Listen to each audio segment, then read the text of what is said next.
me llevo mi Biblia debajo del brazo, me siento el domingo o el miércoles en el estudio bíblico, escucho lo que tengan que hablar y me vuelvo para mi casa. Y paso toda la semana desentendido. Y el domingo que sigue nuevamente tomo mi Biblia y me voy a la iglesia. Lo primero que yo noto aquí es que el apóstol o el Espíritu Santo a través del apóstol Pablo nos deja muy claro que absolutamente todos y cada uno de nosotros que conformamos la eclesia, la asamblea, la iglesia del Señor, estamos aquí porque el Señor nos ha llamado con una función. Hay un algo para lo cual usted sirve. Hay un algo por lo cual usted está aquí. Hay un algo para lo cual el Señor le llamó a la iglesia. Y cuando nosotros no tenemos esa visión de nosotros mismos, de la obra de Dios en nuestra vida, entonces cometemos el riesgo de ser consumidores de productos. La música es un producto. Los sermones son un producto, las cajitas verdes son un producto, la consejería es un producto, el café de las mañanas de los domingos es un producto. Y creer que nosotros somos consumidores de productos en la iglesia nos va a llevar a ser cristianos y cristianas que nunca logran alcanzar el potencial para el cual Dios les llamó. Aquí anoté, gritan amén. No, y me equivoqué. No. Hay un motivo por el cual, y usted me puede decir, sí, claro, Dios me llamó para librarme de mis pecados. No, se equivoca. Claro, pastor, Dios me llamó porque yo sufría mucho y el Espíritu Santo me tocó y me limpió y me transformó, y ahora gracias a eso y a las pastillas psiquiátricas soy una persona muy feliz. No, tampoco. Dios le llamó porque hay una medida del don de Dios para usted. Hay una medida. Ahora, no todos funcionamos con la igual medida. Suponga que el Señor es un sastre y tiene una cinta para medir. Y nos va pasando uno por uno porque nos va a hacer un traje. ¿Serían todos los trajes iguales? Porque todos tenemos medidas diferentes. Pues en el mundo espiritual funciona exactamente igual. Hay una medida de gracia, hay una medida de don que Dios ha puesto en ti. Y la primera reflexión, como bien pusieron en el cartel del estudio bíblico de hoy, es el último estudio que yo les voy a dar o que yo voy a tener en esta temporada 2025-2026. Y entonces lo que quiero dejar sembrado en usted como primer elemento hoy es una pregunta. Van a suceder varias, pero la primera es: ¿usted en qué sirve? La pregunta en realidad es ¿para qué sirve? Pero voy a hacerla diferente para que no suene tan grosera. ¿Usted en qué sirve? En la iglesia es importante buscar el lugar, el don en el cual Dios nos tiene. Y hay una medida que Dios nos dio. Ahora, esa medida yo no me la puedo inventar. Es como ponerse una camisa que no nos queda, cosa que me pasó hoy. España ha tenido un efecto devastador en mí. Venía ya mudado y le dije a mi esposa, ¿verdad que así no puedo ir? Y me dice, no, así usted no puede. Me cambié. Ay, cuando Dios dice, esta es tu medida, es súper importante que nos mantengamos en cuál es esa medida. Claramente primero hay que descubrir cuál es la medida. Yo siempre soñé con ser cantante. Yo siempre quise ser cantante. Solo tengo varios problemas. No tengo la pinta, la facha, la estatura. No sé bailar y no sé cantar. Y no sé llevar el ritmo. Y no me gusta que me enseñen. Entonces cuando el Señor me llama a mí a la iglesia, la medida mía no está en el canto. Yo trato de cantar y eso pues va a tener efectos negativos también en la congregación. Entonces, en primer lugar, y no he podido pasar del primer lugar, en primer lugar, todos tenemos una medida de gracia que nos fue dada. Y eso nos lleva a un segundo tema importante de este versículo, y es: ¿qué es la gracia? ¿Qué es gracia? es gracia?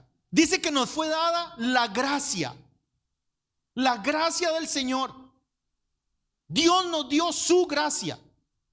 Y hay tres conceptos que son muy rápidos, y si usted los anota en su teléfono o con su agenda, tengan cuidado con las agendas, porque vean lo que está pasando en las noticias, tengan cuidado lo que anotan. Anoten bien, por favor, anoten bien, nada de espacios, ni que se entienda bien lo que están escribiendo. Hay tres conceptos que son muy importantes. El primero de ellos es la justicia de Dios. Decimos que Dios es un Dios justo, amén. Lo que pasa es que si Dios nos tratase a nosotros con justicia, por lo menos yo estaría más muerto que muerto, porque hemos pecado. A ustedes se les ve en la cara. Les voy a preguntar solo por respeto, pero ustedes han pecado. Y la Biblia dice que la paga del pecado es muerte. Por lo tanto, ¿qué nos merecemos si Dios nos da la medida de su justicia? ¿La muerte?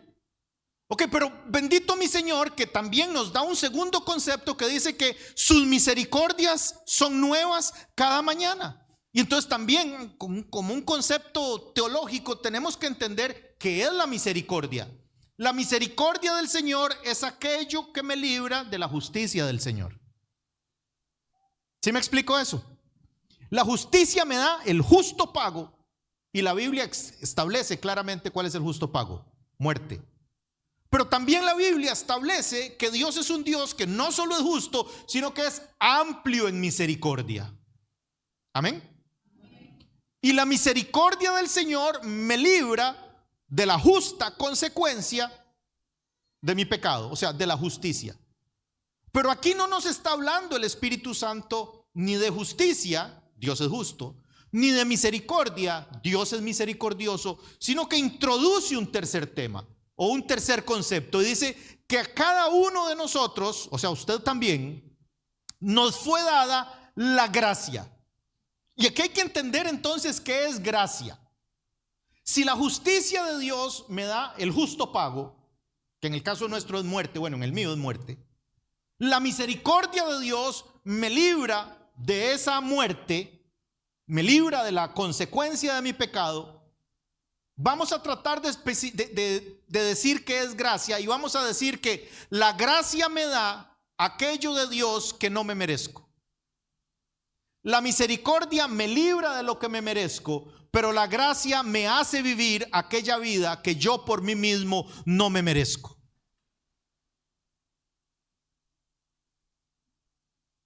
La misericordia me libra de la justicia, pero la gracia me hace vivir aquello que Cristo compró para mí en la cruz del Calvario. Y a cada uno de nosotros nos fue dada esa gracia. Cada uno de nosotros es el objeto del amor, del perdón y de la capacitación del Espíritu Santo por gracia.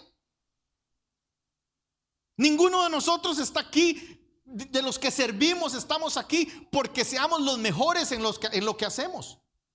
De hecho, yo estoy muy seguro que hay muchísimas personas que tiran una piedra al aire y le cae encima a alguien que predica mejor que yo, que canta mejor que yo, que da mejores consejos que yo. Sin embargo, esta es la medida que el Señor me dio.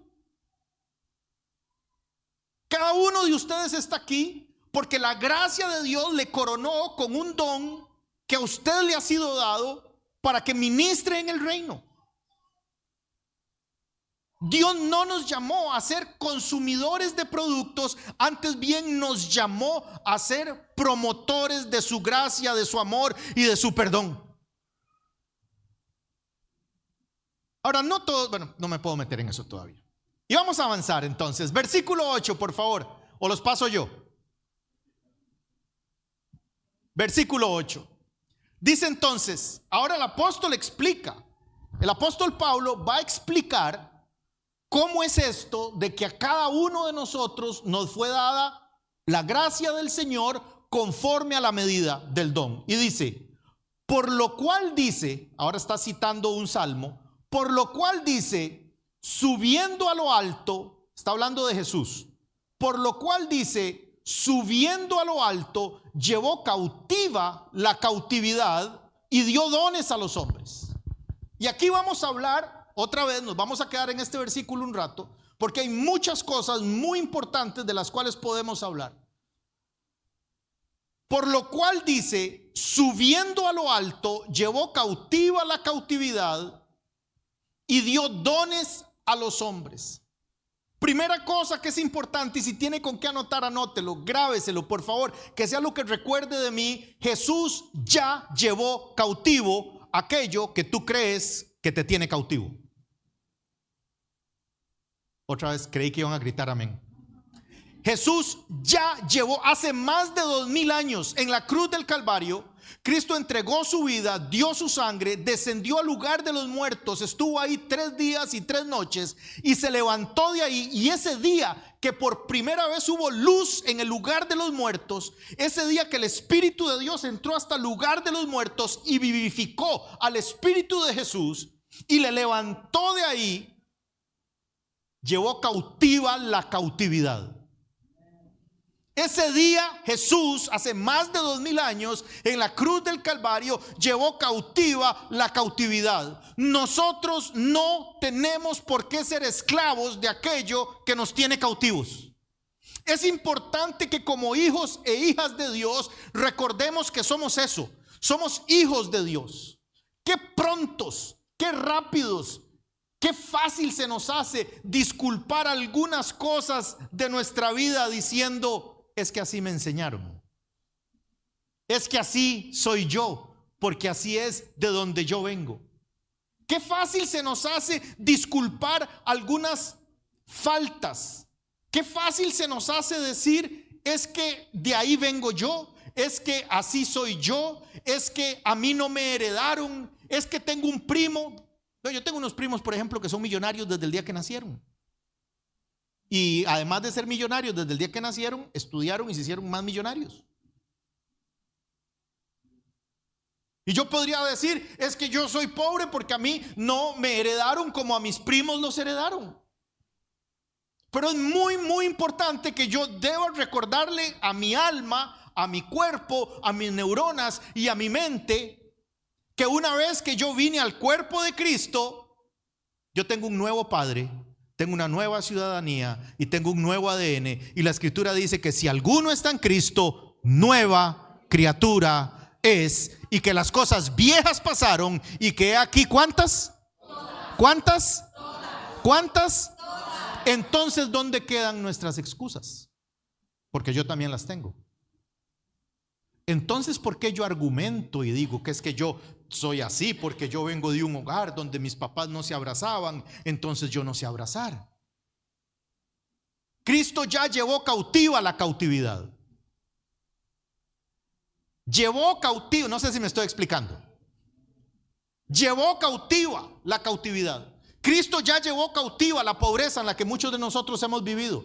No hay ningún motivo, ni razón, ni circunstancia, ni nada que pueda oponerse a lo que Cristo ya hizo, excepto si yo mismo sigo creyendo que soy cautivo.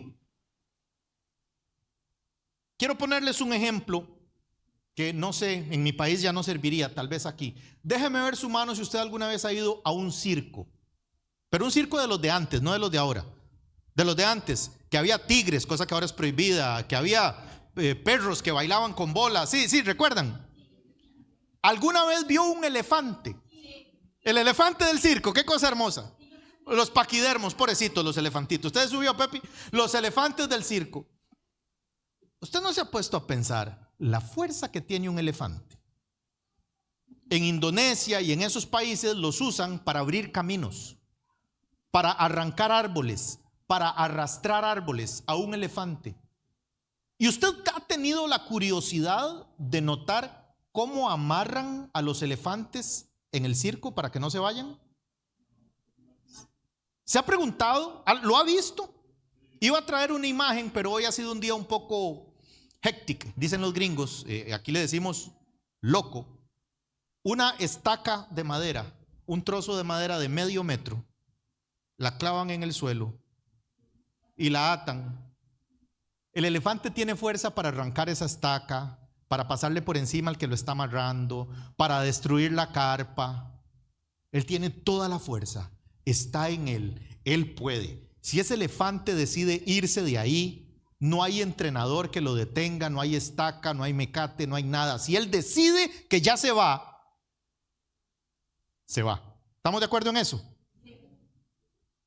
Permítame decirle que todos nosotros somos como elefantes. Lo que tenemos que decidir es si vamos a seguir en la vida siendo elefantes de circo o siendo elefantes de los que abren caminos. A muchos de nosotros, Satanás nos tiene atados con una estaca tan pequeña que es ridícula, con argumentos tan poco serios que terminamos sonando ridículos. Es que mi país, es que mi mamá, es que aquí las puse, es que no las encuentro, es que ¿dónde están? Muchos de nosotros justificamos no acumular algún tipo de riqueza.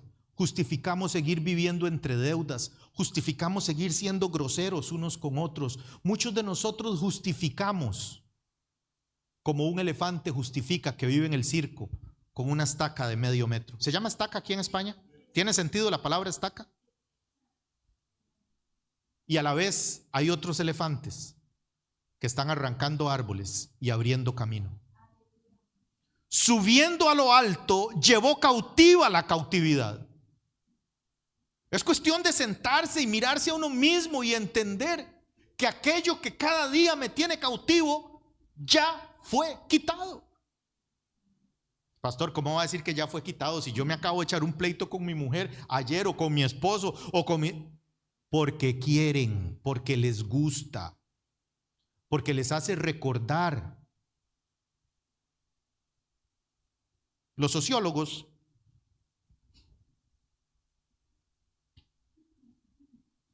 tengo que llegar hasta el versículo 12 y apenas voy por el 8 y ya gasté media hora.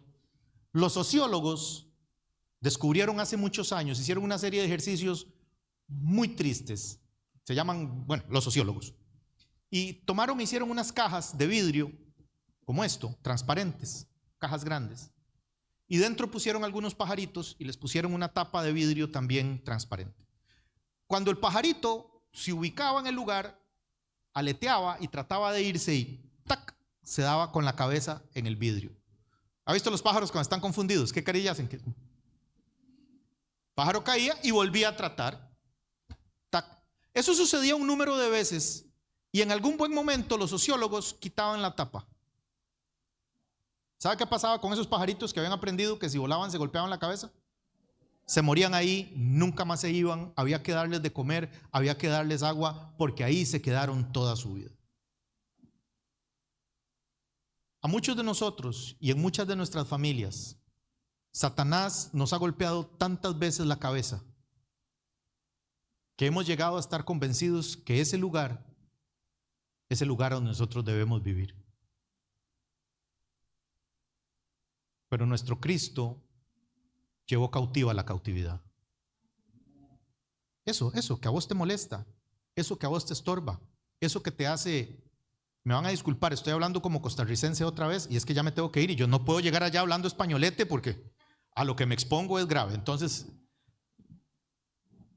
eso que a vos te molesta, eso que te causa angustia, eso que te mete en problemas en casa, eso que te mete en problemas económicos, eso, todo eso ya fue llevado cautivo. Y tal vez la imagen que quiero dejar hoy es el elefante atado a un pequeño trozo de madera, teniendo toda la fuerza para caminar. O el elefante que está abriendo caminos, arrancando árboles, tirando de ellos. ¿Quién quiere ser? ¿Quieres seguir siendo la misma persona? Tienes, como el elefante, tienes todo el derecho a quedarte ahí. Pero solo para información, tu Señor, al que le cantas, al que le aplaudes, ya llevó cautiva esa cautividad. Y dio dones a los hombres. Yo cada día, y tú, nosotros, cada día decidimos cómo vivir. Estamos aquí porque lo hemos decidido, gastamos nuestro dinero porque lo hemos decidido, ahorramos porque lo hemos decidido, gastamos porque lo hemos decidido. Nos enfadan las cosas que nos enfadan porque lo hemos decidido. Usted sabe que cada uno de nosotros decide qué le enfada y qué no le enfada. qué le enoja y qué no le enoja. Nosotros lo decidimos. Y hay cosas que antes me molestaban y ahora decidí que ya no me molestan. Les voy a contar algo porque el que se los voy a contar ya está muerto, pero yo tuve un tío político español, gallego. No me sirve para la nacionalidad, pero él se casó con mi tía y yo no soportaba cómo me hablaba. No soportaba como decía piscina. Piscina, ¿ha tratado de decir esa palabra? No soportaba cómo me hablaba, no soportaba el tonito de voz ese. Todo este año he decidido que ya no me importa, porque pasaría peleándome con la señora del consumo, pasaría peleándome con el señor de la joyería de la par, con el del bar de enfrente. Cada uno de nosotros decide qué le molesta y qué le enfada.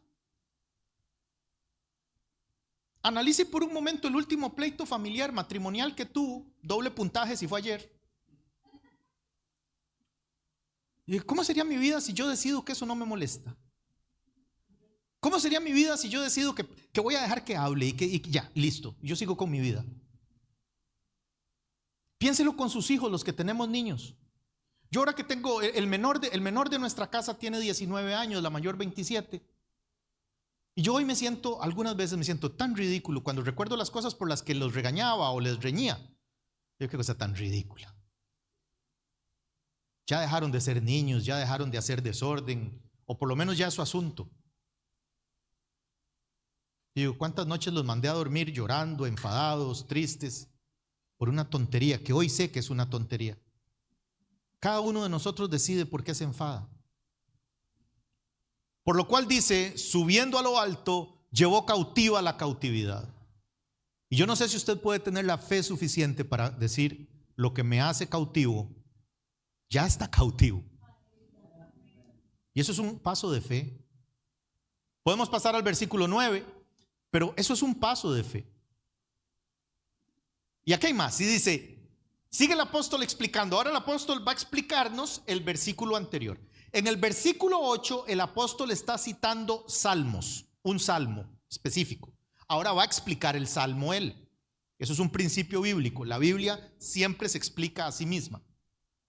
Y eso de que subió, recuerda que decía, subiendo a lo alto llevó cautiva la cautividad. Ahora el apóstol pregunta, ¿y eso de que subió, qué es? Sino que también había descendido a las partes más bajas de la tierra. Diga conmigo primero. Primero. Y eso de que subió, dice, ¿cómo es? Sino que primero había descendido a las partes más bajas de la tierra. El Espíritu de nuestro Señor estuvo 3 días y 3 noches en el lugar de los muertos, en el Seol, en el lugar donde nunca había habido luz. Su cuerpo estaba en la tumba en Jerusalén, pero su espíritu estaba en el lugar de los muertos. Y estando en el lugar de los muertos, estaba en una parte que se llamaba el seno de Abraham. Eso para los que les gusta estudiar.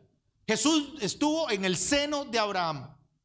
Y estando ahí, al tercer día, hubo luz por primera vez y el Espíritu de Dios descendió hasta ahí y le dio vida a nuestro Señor. Y su espíritu subió, se unió a su cuerpo, y eso es lo que nosotros conocemos como lo que pasó el domingo de resurrección. Y hubo vida por primera vez en el lugar de los muertos para vivificar a nuestro Señor. Y Él llevó cautiva la cautividad. Y eso es lo que está explicando, que primero descendió a las partes más bajas de la tierra. Y esto nos lleva a nosotros como hijos e hijas de Dios a tener una noción de cuál es nuestro camino para el éxito. ¿Hay alguien aquí que quiera tener éxito en su vida? Éxito financiero, éxito matrimonial, éxito cristiano, éxito como persona. El camino al éxito no es para arriba, el camino al éxito es para abajo. Ya no gritaron amén con la misma. El camino al éxito no es lo que nos venden en Instagram, no es lo que nos venden los influencers. El camino al éxito no es las inversiones en cripto o en oro. El camino al éxito no es hacia arriba, el camino al éxito es hacia abajo. Antes de que nuestro Señor se sentase a la diestra del poder de Dios, primero estuvo en las partes más bajas de la tierra. Para reinar hay que servir. Para tener mucho dinero, el suficiente con el cual usted pueda gastar sin pensar cuánto queda, primero hay que ahorrar sin pensar cuánto quiero. Deje de fantasear con la lotería, deje de fantasear con la once, deje de fantasear con esas cosas. Esas cosas no producen carácter. El ahorro produce carácter, servir produce carácter. Para reinar, primero hay que bajar. El camino al éxito, para triunfar, primero hay que servir. Para tener, en la escritura nos dice que primero hay que dar. Le dice Abraham al Señor: ¿qué me darás siendo que ando sin hijo? Y se vuelve el Señor y le dice: tráeme una becerra, tráeme un cordero. O sea, Abraham pidiéndole un hijo y el Señor le dice: tráeme. Nosotros vivimos en un reino, el reino de los cielos. Bueno, creí que ahí sí iban a decir amén. Vivimos en el reino de los cielos. El reino del Hijo amado, el reino de Jesús, el reino del Padre. Aquí vivimos. Físicamente estamos en Valencia, físicamente estamos en Picassent, físicamente usted está desde donde nos está viendo, pero espiritualmente somos parte del reino de nuestro Señor Jesús. Pero este es un reino muy curioso. A este reino no se entra haciendo méritos. Esa es una diferencia para usted que está aquí, para usted que nos ve. Esa es una diferencia entre el catolicismo y nosotros como hijos e hijas de Dios. El catolicismo es una religión que enseña que usted tiene que ser muy bueno para entrar al reino de Dios. Nosotros enseñamos que donde abunda el pecado, sobreabunda la gracia. Y que estamos en este reino sin merecerlo. Y que ninguno de quienes estamos aquí nos merecemos estar aquí. Los que cantan el domingo no se merecen estar aquí. Los que predicamos no nos merecemos estar aquí. Los que saludan en la puerta no se merecen estar aquí. Ustedes que están aquí sentados escuchándome, ninguno nos merecemos estar aquí. Estamos aquí porque Dios nos dio su gracia y nos dio una medida de su regalo, y por eso estamos aquí. A este reino no se entra mereciéndolo. A este reino se entra siendo consciente de la profunda necesidad y miseria que tenemos sin Cristo. A la prosperidad no se entra haciendo inversiones en cripto, en oro o en petróleo. A la prosperidad se entra dando. El camino al palacio no es de ir de poquito en poquito. El camino al palacio es de servir en servir. Y me disculpan si utilizo mi vida para contarles un ejemplo de algo que me pasó una vez. ¿Me lo permiten? ¿Me lo toleran? Hace unos años, muchos años, yo pastoreo en una iglesia que es grande, es bastante grande, y ha tenido momentos de más grande y de menos grande. En esa oportunidad, un domingo bueno, había unas 1500 personas en cada culto. Grande. Y resulta que yo estaba a cargo de muchas cosas. Hacía muchas cosas en la iglesia. Ahora es que me he hecho medio vago, pero cuando eso estaba a cargo de muchas cosas. Y una de las cosas que siempre me ha movido en la iglesia es a que los servicios sanitarios estén limpios. Siempre, en cualquier tamaño.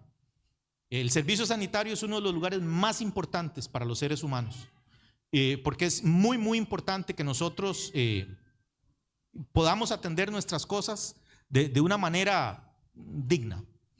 Y entonces yo llegaba a la iglesia y lo primero que hacía era fijarme en el servicio sanitario, porque hay gente encargada de limpiar los servicios sanitarios, ¿verdad? Aquí también hay alguien que está a cargo de eso. Entonces yo llegué un domingo temprano y abrí la puerta y estaba sucio. El servicio sanitario estaba muy sucio. No solo sucio, muy sucio. Entonces yo me enfadé y yo dije: ¿cómo es posible que Marisol no haya llegado temprano a limpiar? Si bien sabe que le toca limpiar, si bien sabe que esto tiene que estar limpio. Para nosotros es una preocupación institucional. Todo eso yo me lo decía a mí mismo. Y entonces, en ese momento, yo no soy muy dado a decir Dios me habló, pero yo creo que Dios me habló. Y me dijo: al frente está el palo piso. ¿Cómo se llama aquí? El mocho. Al frente está el mocho. Mocho para los venezolanos es otra cosa, ¿eh? Al frente está el mocho. Entonces yo abrí la puerta donde se guardaban los mochos, tomé un mocho, tomé desinfectante y limpié el baño con mi ropa de predicar. con mis zapatos de cuero. Cuando eso yo me mudaba diferente, cuando eso me importaba lo que la gente pensara. Entonces, con mi pantalón de vestir, con mi ropa todavía bien planchadita, yo limpie. Y en eso pasó alguien a quien yo no vi, y yo oí que alguien dijo: pero ese no es el pastor Ahmed. Y la otra persona le dijo: de ahí sí, ¿quién más va a ser? O sea, alguien tan feo, ¿quién más va a ser? Yo terminé de limpiar, guardé el mocho, siempre con mi enfado, ¿eh? Porque eso es súper mío. Cuando terminé de estar enfadado, me subí a predicar, terminé de predicar, me fui para mi casa, siempre con mi enfado. Y estaba yo en mi casa el domingo como a las 3 de la tarde y oigo que suenan un pito, un claxon, un coche que pita. Entonces me asomo y era una pareja de la iglesia. Entonces yo salí y me dice: pastor, hoy en la mañana, pastor, disculpe que lo moleste en su casa, hoy en la mañana, cuando nosotros llegamos a la iglesia, nosotros traemos una ofrenda especial para el Señor, una ofrenda importante.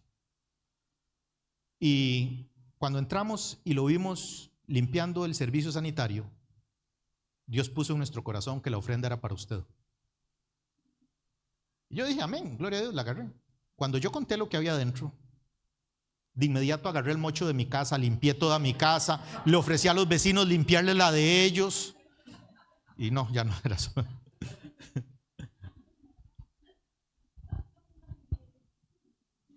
El camino al éxito está en servir. Hay una medida que Dios te dio para servir. Tal vez has estado tratando, soñando, pensando, queriendo. Lo que te toca es descubrir dónde está tu lugar de servir. Y cuando encuentres dónde te toca servir, el resto Dios lo va a traer como tiene que ser. ¿Qué es eso de que subió? Nadie sube en el reino si primero no ha descendido. No sé si me estoy explicando. Nadie sube si primero no ha descendido. Hay gente que anhela ser pastor o predicar o ser maestro o enseñar, o maestra o enseñar. Gloria a Dios, anhélelo. Pero el que no llega temprano para acomodar las sillas, para saludar, para ver cómo están los servicios sanitarios, no vale para predicar. Porque lo que se va a transformar es en un tirano del micrófono. En un tirano, y decirle a todos que están mal y cómo van a hacer para estar bien, y va a hablar de cosas que nunca ha hecho, que nunca ha vivido, que nunca ha experimentado.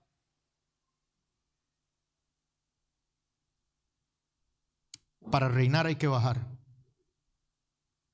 Para triunfar hay que servir. El camino al éxito en el reino de los cielos es de abajo hacia arriba. Voy a leer el versículo 10. Pasemos al versículo 10. Ese solo lo voy a leer, es que ya se me acabó el tiempo. Y el que descendió, o sea, está hablando de Jesús, es el mismo que también subió por encima de todos los cielos para llenarlo todo.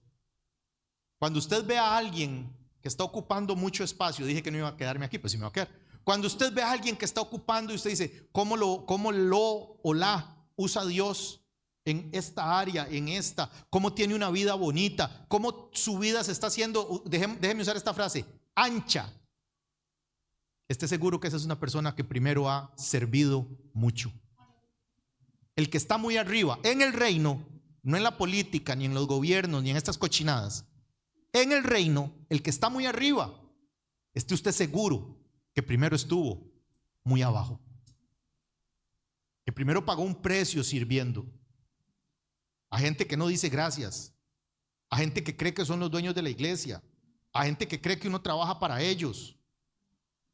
Voy a hacer un inserto aquí porque estamos hablando entre gente madura, gente que viene a buscar el estudio del Señor.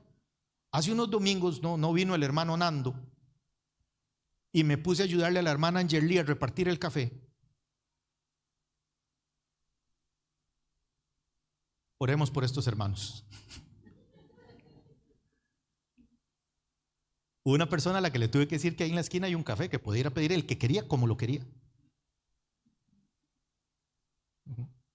Y hay otra a la que le tuve que decir que se acordara que eso que había ahí era para todos. ¿Se ha visto cómo hacen las ardillas? Que se meten un cacahuete aquí, se mete otro cacahuete aquí. La hermana con unos cachetes. Digo: siervita, eso es para todos.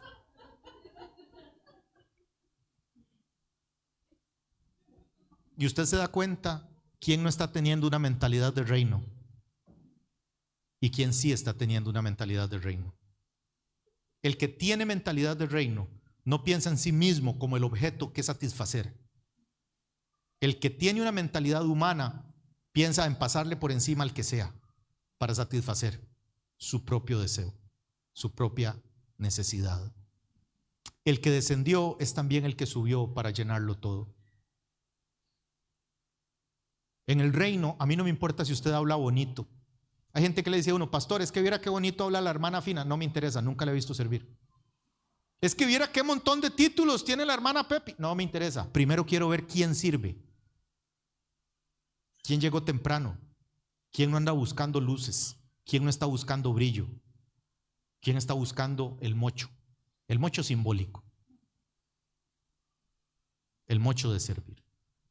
Versículo 11, porque ya se pusieron muy tristes. Versículo 11, por favor. Ahora entonces nos está explicando que el Señor Jesús llevó cautiva la cautividad, y que esto de que subió, ¿qué es? Sino que primero descendió y que luego subió por encima de todos los cielos, por encima de todo, y que además creció hasta llenarlo todo. O sea, bien dice él, yo soy, en Apocalipsis dice, yo soy el alfa y la omega. Eso significa yo soy la A y la Z.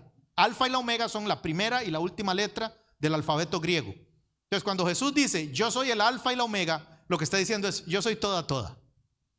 Fuera de mí no hay nada. Fuera de mí no hay nada. Ahora que estamos viendo en la televisión idolatría de un hombre, idolatría de que hay que tóqueme, lo que bendígame esto, Dios no necesita absolutamente el único medio, a nadie, el único medio de salvación que hay es Jesucristo. Y si Jesucristo no es suficiente, chao, ahí lo veo y que Dios lo acompañe. Para donde va hace mucho calor. Cristo es el único método. Él es aquel que todo lo llena en todo. Él es el alfa y él es la omega. Nada más.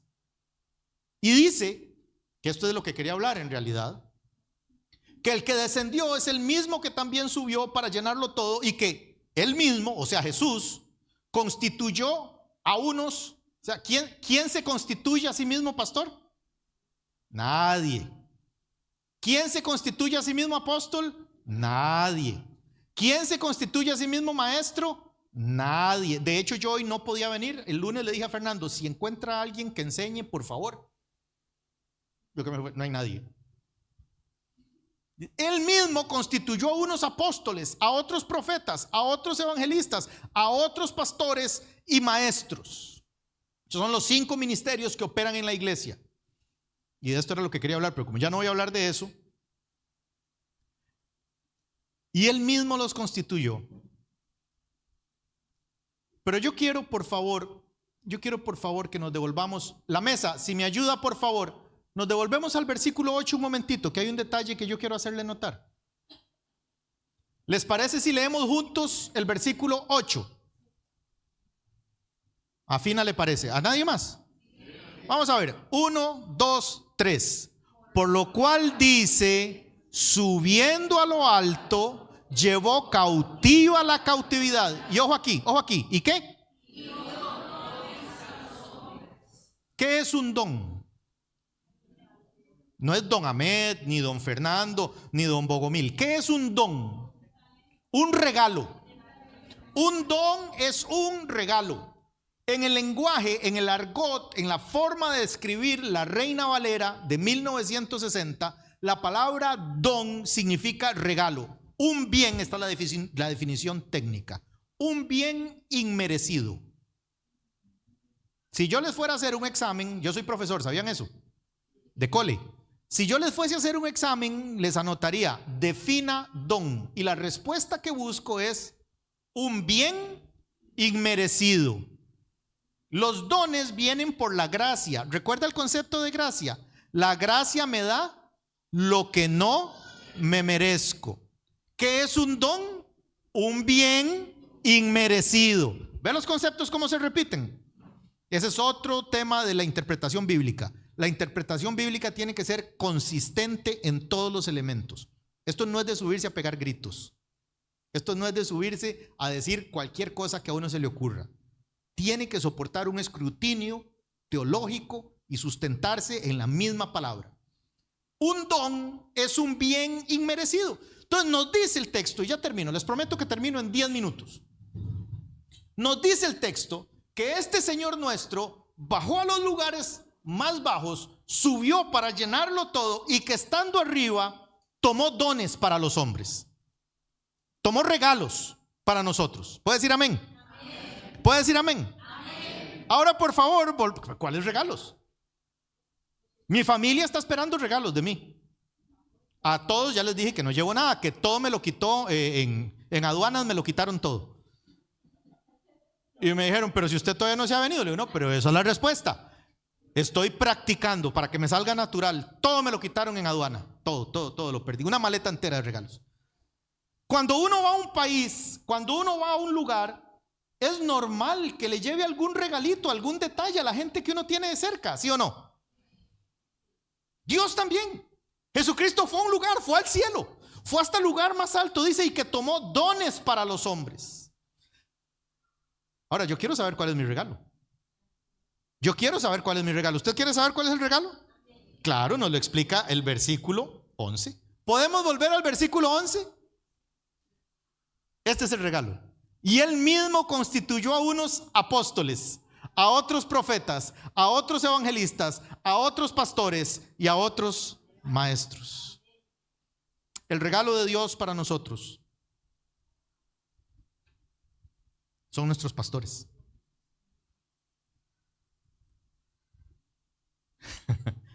Del todo no dijeron amén, pero ni hacer la cabeza así. Dios me regaló 1.000.000 de euros. No. Dios me regaló personas que están pagando un precio por enseñarme, y con lo cual yo puedo trabajar y esforzarme por crecer como persona.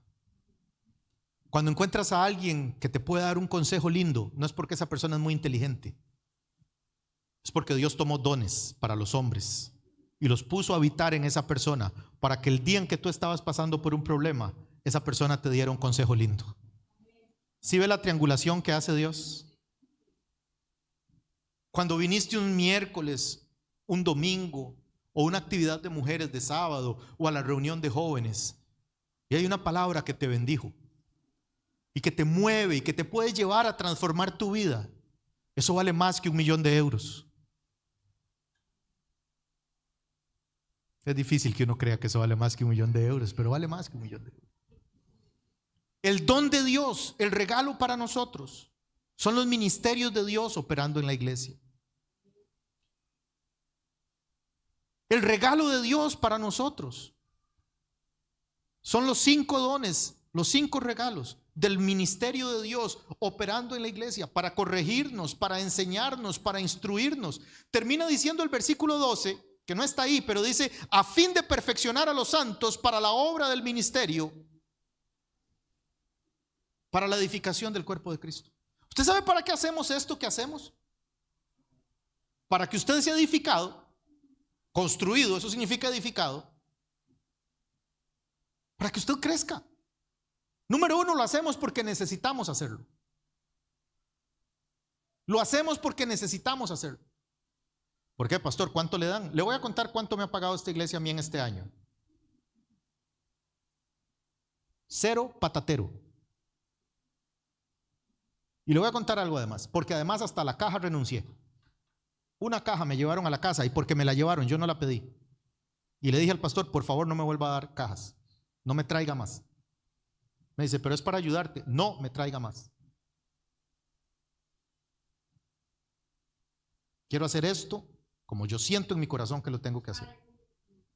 Quiero hacer esto por amor, por pasión, por deseo, por coraje en el Señor, pero no por necesidad. No me traiga una caja más.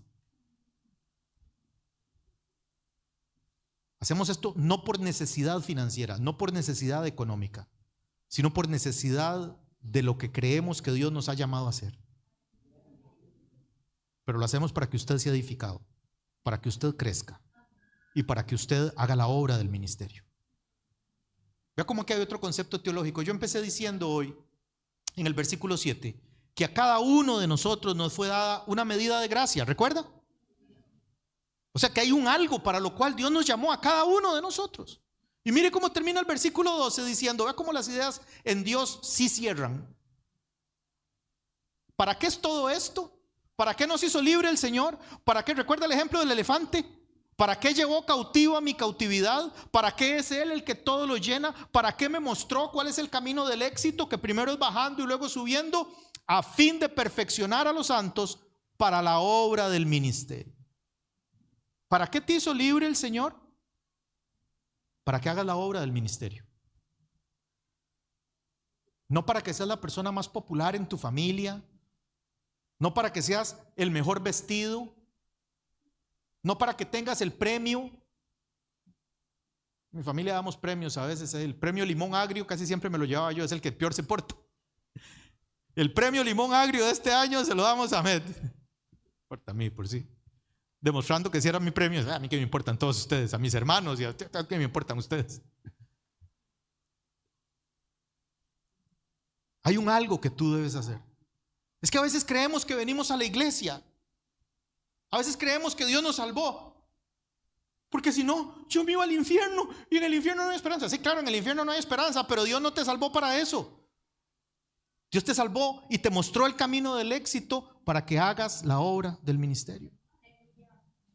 ¿Ha oído esa frase de aquí ninguno es perfecto, de yo no soy perfecto? ¿Ha oído esa frase? ¿La ha usado cuando está discutiendo? Bueno, vea qué cosa curiosa. Aquí esto es un detalle, nada más le quiero dejar. Mire cómo empieza el Espíritu Santo este versículo. ¿A fin de qué?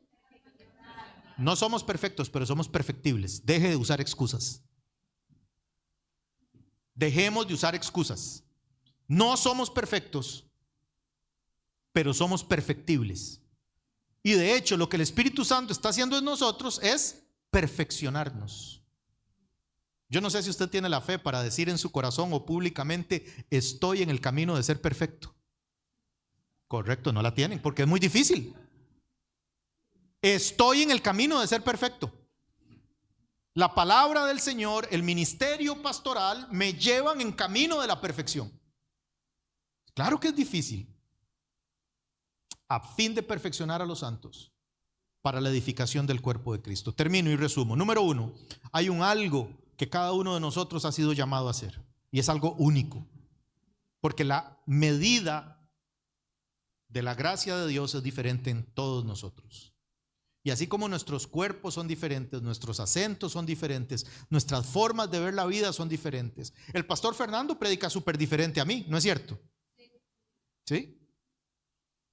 Ustedes dicen la R y no han aprendido a decir bien la R, pero ahí van. El Señor algún día los va a perfeccionar y van a poder decir Costa Rica. Nando está seguro que yo soy de Puerto Rico, imagínense. Número 1, hay algo para lo cual Dios nos llamó a cada uno. No nos llamó porque nos tuvo lástima de irnos al infierno. Necesitamos sacar eso de nuestra mente. No nos llamó porque tuvo lástima y nos sacó de la pobreza. No, Dios no opera por lástima. Dios opera por propósitos y hay un propósito claro, serio y definido para cada uno de nosotros. Nuestra oración debería ser: Señor, enséñame cuál es tu propósito en mi vida. Número 1. Número 2, lo que me tiene cautivo es un trocito de madera del cual yo estoy convencido que estoy cautivo. Simbólico. Soy el elefante atado a un trocito de madera. Pero un buen día que yo tome fe en Dios y tome coraje en Dios, me llevo el circo entero. Porque Dios me llamó para abrir caminos. Dios me llamó para abrir caminos. Dios me llamó a abrir brecha. Número 3, el camino al éxito en el reino de los cielos es para abajo, no es para arriba. La gente que está arriba está ahí porque se llegó ahí de carambola. En realidad, el éxito en el reino de los cielos es para abajo. El éxito en la familia es para abajo, es sirviendo. Es sirviendo. El éxito en la familia es llegar a casa y decir: ¿en qué puedo servir hoy? Hace unos años una hermana en la iglesia en Costa Rica, en Pérez Celedón, donde yo soy, me contó una historia. Su esposo trabaja, aquí le dicen, en la obra, es constructor. Y ella es muy pulcra, muy escrupulosa, muy limpia. Su casa, y era una casa muy bonita. Su casa siempre tenía que estar limpia y su piso era blanco, blanco, blanco, como estas sillas, blanco. Y dice que me contó ella que su esposo tenía la costumbre de llegar de trabajar de la obra, pero no como aquí, que es seco, sino como en los países de nosotros, que llueve hoy sí y mañana también, lleno de barro. Y que su esposo llegaba y se quitaba los zapatos sobre el piso blanco y recién limpio de ella. Y que era tanto el barro que muchas veces, mientras caminaba, hasta del pantalón le caía. Y que él entraba y se bañaba, pero que le había dejado un camino. Y que ese era un pleito recurrente en su casa. ¿Verdad, hermanas? Pueden imaginarse el pleito, ¿sí? Y que un buen día ella estaba en medio pleito y que oyó que Dios le habló aquí adentro. Y que le dijo: si fuera por mí, lo harías. Si fuera yo el que tengo los zapatos sucios, limpiarías el piso. Mientras argumentaba, ¿no?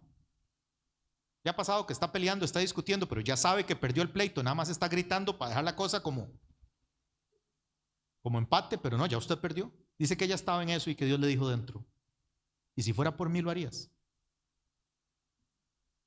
Y que pues claramente ella le dijo: sí, Señor.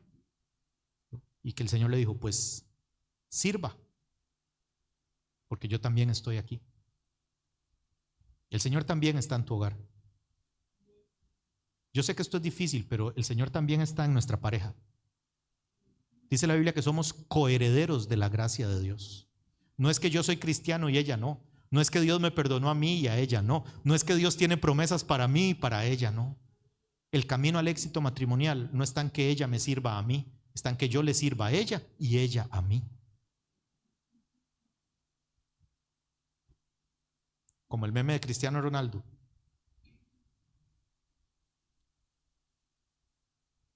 4. Los pastores son un regalo de Dios para mí. Lo unimos entre el versículo 11 y el versículo 8. Los pastores son un regalo de Dios para mi vida. Ellos están aquí para servirle al Señor, no para cumplir mis deseos ni mis caprichos. Más bien yo debería ser quien viene a decir: ¿en qué puedo servir? No, ¿puede hacerme el favor de? No, ¿en qué puedo servir? Y el Señor nos ha llamado para ser capacitados por ellos, para que nosotros hagamos aquello que Él sabe que es lo que nos toca hacer. A mí no me llamó a cantar, que es lo que a mí me hubiera gustado. No me llamó a trabajar con niños. A otros de ustedes sí. Pero nuestra oración debería ser: Dios, ¿en dónde puedo yo servir para tener éxito?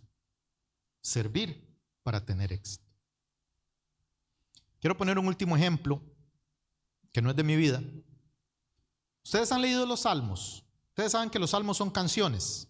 ¿Han leído algún salmo? ¿Se saben el Salmo 1? Bienaventurado el varón que no anduvo en consejo de malos, ni en silla de escarnecedores se ha sentado, sino que en la ley de Jehová está su delicia y en ella medita de día. No, está bien. Es el único que me sé, entonces ahí se los dejo. Hago ese ejercicio porque es el único que me sé. No, el 23 también. Usted sabe que David escribió muchos de esos, el rey David escribió muchos de esos salmos. ¿Sabe eso? ¿Sí lo sabe? En los salmos hay canciones de todo. Hay canciones de la gracia de Dios. Hay una canción larguísima, el Salmo 119. Hay una cortitita, el Salmo 118. Hay canciones de todo. Pero ¿sabe de qué no hay canciones? Ni una sola canción hay de un muchacho joven que mató a un gigante. David nunca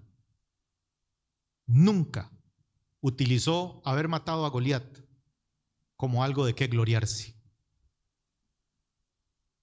Cuando servimos de corazón y con un corazón sincero, nunca utilizamos lo que hacemos para gloriarnos, porque entendemos que nuestra paga viene del Señor. Así que yo los amonesto esta noche a servir a Dios de día, de noche, donde se pueda, pero no a las tontas ni a las locas, sino preguntándole al Señor primero ¿qué quieres que yo haga? ¿En dónde, Señor, es que yo voy a caber?